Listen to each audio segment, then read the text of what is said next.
Trump's healthcare bill debacle. This is my analysis. These are all the mistakes that Trump is making because he's a neophyte. So for his advantage and everybody else, I'm going to analyze it and set it forth. In the first place, he had to follow Rand Paul's advice. Just submit a repeal bill and then later discuss what improvements or replacements they wanted to include. Why?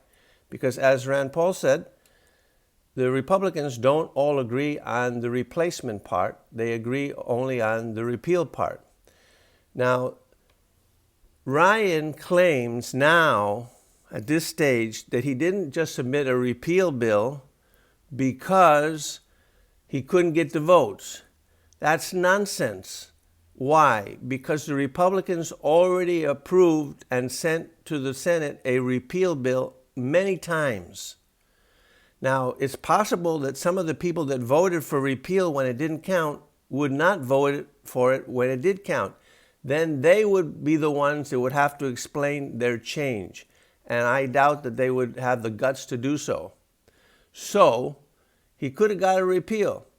And then at that point, the Democrats would have been very interested in improving the status quo, which is it's totally repealed Obamacare.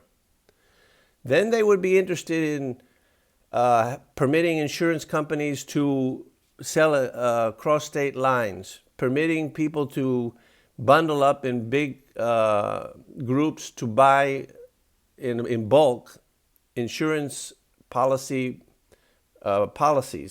So that's the first mistake. Instead, he followed Ryan's advice. Ryan hadn't counted the votes. They wanted to force the Freedom Caucus to just buckle based on a lot of pressure, take it or leave it. It's my way or the highway. And they didn't buckle. And so he got nothing.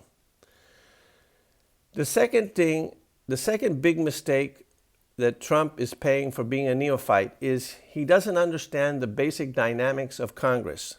For those of you who don't, let me explain. It's very simple. You got to create momentum.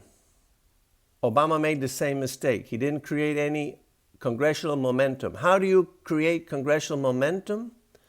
By submitting projects that he's sure he can pass easily and creating the aura of a winner. And people don't want to get in front of a winner, and they cave. They're weak and they're sheep. And so when they see a powerful political force, they cave. So if he wanted to get some momentum, he needed to start with things that he could pass easily, that they already agree on. Whatever it is, just get some wins in there first. Like the infrastructure, which is nonsense anyway. That's not going to do anything. But this is one of his policies. Go ahead. Pass some infrastructure there. Go ahead. Pass the repatriation, which I think most people are in favor of, for the corporations. Whatever. Then then you got some momentum. You can pass the tax cuts, both personal and corporate. And then you can do health care. That's obviously the order in which it should have been done. Thirdly, he's got to recognize the fact that the press is always going to be against him, and they're always going to say he is responsible for throwing out a whole bunch of people into the streets and not being insured. So no matter what he does, they're going to say that. He has to stop worrying about what they say or what they don't say. He started a feud with the press. They hate him anyway, even if he didn't start the feud. So he's got to live with that. And he's got to just forget about it and let it roll off his back. So paying attention to what the press thinks or doesn't think is a mistake as well, because he's going to get the blame. So since he's going to get the blame, he's got to implement good policies, regardless of what anybody says. Why? So that in a few years, the American people can see the difference in their lives based on the right policies, the lowering of the taxes, the getting rid of all these unwanted regulations, all the good things that will help the economy and will help prosperity. That's what he's got to do. Reducing spending, which he's not trying to do, is another thing he should do. But anyway, forget the press. You're going to get the bad press anyway. They're going to twist everything against you and always going to say, until there are some undeniable facts on the ground of real prosperity. Now, the fourth mistake is that he's bought into accepting the rules of the Senate the way they are. The rules of the Senate can be changed by majority. By majority, what they need to do, the Republican Party, is get rid of the Byrd rule. Just go for majority rule and pass everything that they want. And if they have wisdom, they pass the right things, the facts on the ground will prove their case, like it did with Reagan. And that's why he turned the tide.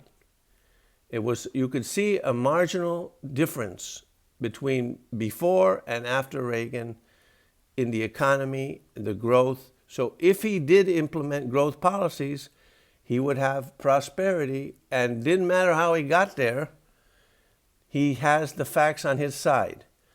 So don't be intimidated by, oh, this has to be done by reconciliation, by this has to have a supermajority. Forget that. Just go for broke, ram it down their throat, just like the Democrats did when they had the power. Ram it down their throat. And then if you have good policies, you can reap the benefits. Obama rammed down the American public's throat Obamacare, which is a disaster. So he didn't have the wisdom to implement good policies, but he did have the right strategy. Just ram it down their throat and let the facts speak for themselves. Let me know what you all think of the analysis.